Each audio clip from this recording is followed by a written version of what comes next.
Bonjour, mon nom est Alex Lefebvre et aujourd'hui, je vais vous donner une explication sommaire de l'interface de Outlook dans Microsoft Office 365. La première affaire que je peux faire pour me rendre à mon compte Outlook est de cliquer sur l'onglet ici. J'ai également la possibilité de l'ouvrir ici dans le lanceur d'applications. La troisième possibilité, je tape outlook.com dans mon navigateur web. Ça va m'amener directement sur le site de Outlook et je peux me connecter à travers le portail de connexion ici. Peu importe ce que je choisis, ça m'amène exactement à la même place. La première affaire qu'il faut comprendre avec Outlook, c'est que ça fait trois affaires. En premier lieu, c'est ma boîte de courriel. En deuxième lieu, c'est mon calendrier. Et en troisième lieu, c'est là que je vais gérer mes contacts. Alors, pour comprendre l'interface de cette application-là, d'abord, on va aller regarder dans le coin en bas à gauche. On voit que j'ai différents onglets. J'en ai un avec 3 petits points.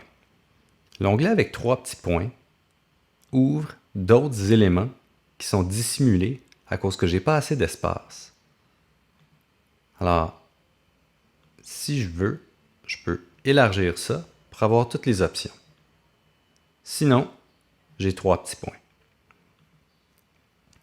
Par défaut, mon compte Outlook va ouvrir avec la boîte de courriel. Alors si je clique sur l'onglet courriel ici, on voit que ça m'amène exactement à la même place.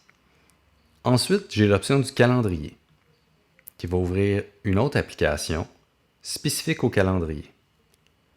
Ensuite, j'ai l'option des contacts qui ouvre encore une fois une nouvelle fenêtre spécifique aux contacts. Après ça, il me reste deux autres icônes. J'ai d'abord l'icône des fichiers qui est reliée à mon courriel. Et ça, c'est un peu une compilation de tous les fichiers que j'ai envoyés, qu'on m'a envoyés ou que je partage avec d'autres personnes. Le dernier icône est l'application To Do, qui est une liste de tâches qui est affiliée à mon calendrier. Alors maintenant, je vais retourner dans ma boîte de courriel et je vais vous expliquer un peu plus en détail ce qui se passe dans cette section-ci. Alors, la section ici, je vais appeler ça le bureau de travail. Et c'est là que je vais, par exemple, écrire mes courriels. Là, ce qu'on va regarder, c'est la boîte ici à gauche. Alors, j'ai un onglet ici avec 3 lignes qui me permet d'ouvrir et de fermer cette fenêtre-là, si jamais je veux plus d'espace pour travailler sur la tâche. Après ça, j'ai différents onglets ici, les petites flèches qui servent à ouvrir ou fermer les différents boutons qu'il y a ici.